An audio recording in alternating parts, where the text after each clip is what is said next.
வணக்கம் நண்பர்களே, முக்கியமான சில டாபிக்ஸை இந்த பதிவில் பார்க்க போகிறோம். முதல் டாபிக் என்ன பார்க்க போகிறோம்? முந்தானேத்து பார்த்தீங்கன்னா திருவள்ளூர் மாவட்டத்தில் துணை முதலமைச்சர் உதயநிதி ஸ்டாலின் அவர்களுக்கு திமுகவினர் பெரிய கட் அவுட் வச்சிருக்காங்க. ஸ்டாண்டிங் கட் அவுட் இருக்கு பார்த்தீங்களா, அப்படி வச்சிருக்காங்க. தமிழகத்தில் பல்வேறு பகுதிகளில் பரவலாக மழை பெஞ்சிட்டு இருக்கு. காற்று மழை இதெல்லாம் பார்த்துக்கிருக்கோம். திருவள்ளூர் மாவட்டத்தில் பெஞ்ச மழை காரணமாக அந்த வைக்கப்பட்டிருந்த ஸ்டாண்டிங் கட் அவுட் இருக்கு பார்த்தீங்களா, அது அப்படியே கீழே விழுந்திருக்கு. ஒரு ஆட்டோ மேலே கீழே விழுந்திருக்கு. ஆட்டோ மேலே விழுந்திருக்கு அப்படிங்கிற ஒரு வீடியோவை பார்க்க முடியுது.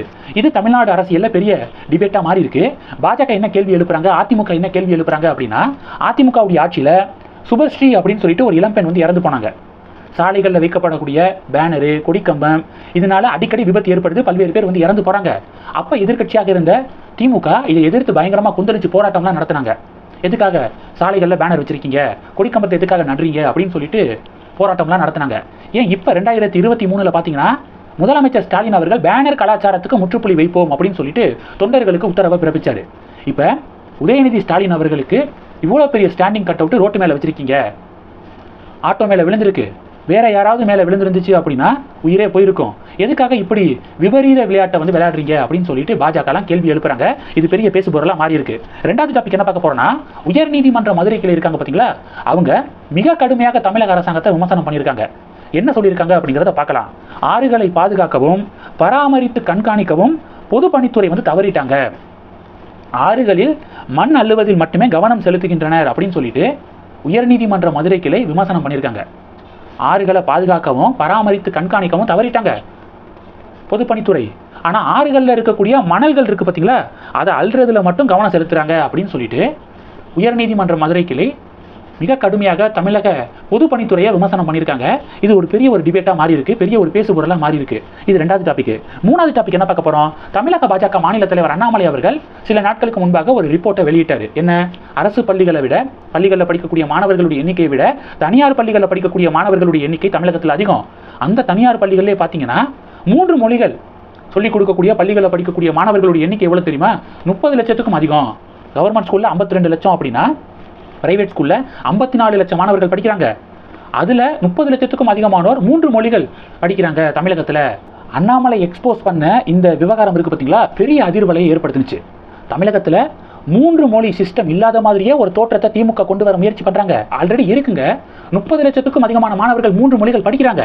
பெரிய பெரிய பணக்கார வீட்டு பிள்ளைகள்லாம் படிக்கிறாங்க. ஆனால் ஏழை வீட்டு பிள்ளைகள் மட்டும் 3 மொழிகள் படிக்கக்கூடாது அப்படின்னு திமுக தடுக்குது அப்படின்னு அண்ணாமலை கடுமையாக பேசினார்.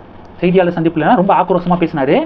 இப்போ பார்த்தீங்கன்னா தமிழகத்துடைய பள்ளி கல்வித்துறை அமைச்சர் இருக்கார் பார்த்தீங்களா, இல்லை 30 லட்சத்துக்கும் அதிகமான மாணவர்கள்லாம் படிக்கலையே. எவ்வளோ பேர் படிக்கிறாங்க தெரியுமா? 15 லட்சத்துக்கும் அதிகமானவர், 15.2 லட்சம் மாணவர்கள் தான் தமிழகத்தில் மும்மொழி படிக்கிறாங்க. 3 லாங்குவேஜ் ஃபார்முலா படிக்கிறாங்க.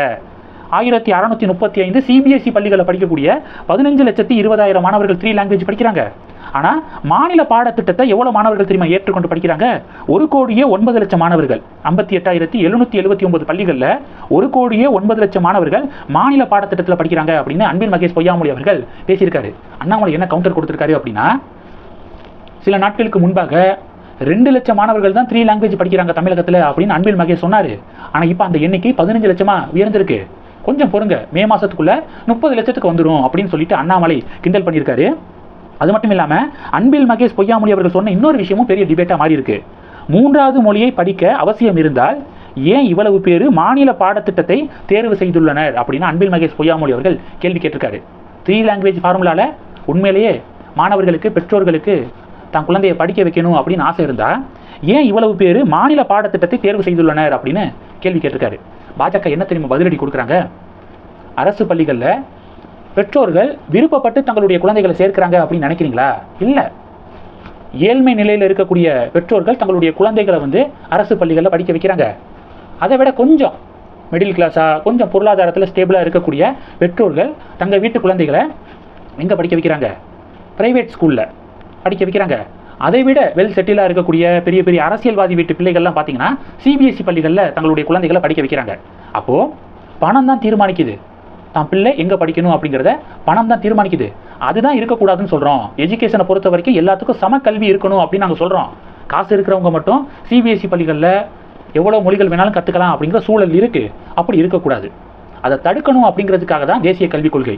அரசு பள்ளிகள்லையும் சிபிஎஸ்இ பள்ளிகள் போல 3 மொழிகள் சொல்லித்தரலாம், மாணவர்கள் விருப்பப்பட்ட மொழியை வந்து கற்றுக்கலாம் அப்படிங்கிறதுக்காக தான் நாங்கள் மும்மொழி கொள்கை வேணும், தேசிய கல்விக் கொள்கை வேணும் அப்படின்னு சொல்லிட்டு டே 1ல இருந்து குரல் கொடுத்துருக்கோம் அப்படின்னு பாஜக பதிலடி கொடுக்குறாங்க.